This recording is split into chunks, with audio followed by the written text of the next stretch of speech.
ڈیمانڈیں دیکھیں ایمان نہ لانے کے بہانے۔ آپ کہتے ہیں نا آسمان سے اللہ گرا سکتا ہے، جیسے کہ آپ کو زام ہو گیا گرا دو ہمارے۔ اللہ دلیل دے رہا ہے کہ اگر فرشتے رہتے ہوتے تو ہم فرشتہ بھیجتے۔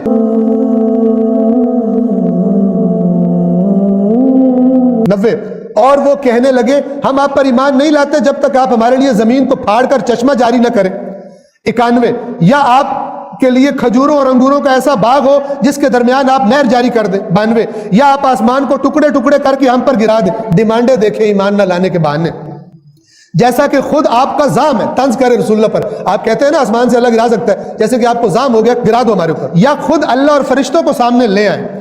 کتنے زیادہ ڈیمانڈز ہو رہی ہیں، مطالبے ہو رہے ہیں کفار کی طرف سے۔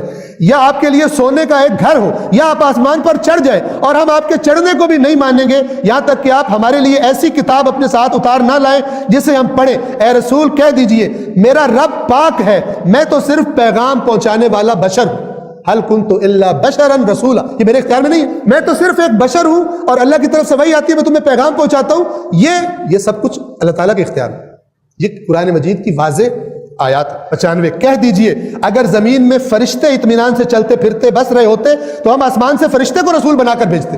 یہ خدا دلیل دے رہا ہے، پھر لوگ نہیں مانتے کہ رسول اللہ بشر۔ اللہ دلیل دے رہا ہے کہ اگر فرشتے رہتے ہوتے تو ہم فرشتہ بھیجتے، بشر ہے لہذا ہم نے بشر بھیجا۔ پھر بھی جید علماء سے سنا ہے کہ بشر نہیں ہے۔ کون سے جید علماء ہے بھائی؟ جید نہیں ہے، قرآن جید ہے۔ کہہ دیجئے میرے اور تمہارے درمیان گواہی کے لیے اللہ کافی ہے، یعنی ان باتوں پر گواہی کے لیے اللہ کافی ہے، وہی اپنے بندوں کا حال یقیناً خوب جانتا اور دیکھتا ہے۔ 97 اور ہدایت یافتہ وہ ہے جس کی اللہ ہدایت کرے، اور جسے اللہ گمراہ کر دے تو آپ اللہ کے سوا اس کا کوئی کارساز نہیں پائیں گے۔ اللہ ہدایت کر رہے قرآن میں، تم کہتے ہو نہیں ماننا، تو پھر دیکھ لو کیا ہوتا ہے انجام۔ اور قیامت کے دن ہم انہیں اندھے منہ، اندھے اور گونگے اور بہرے بنا کر اٹھائیں گے، یعنی جیسے دنیا میں بنے ہوئے تھے ہماری ہدایت کے بارے میں، اور ان کا ٹھکانہ جہنم ہوگا، اور جب آگ ٹھنڈی ہونے لگے گی تو ہم اسے ان پر اور بھڑکا دیں گے۔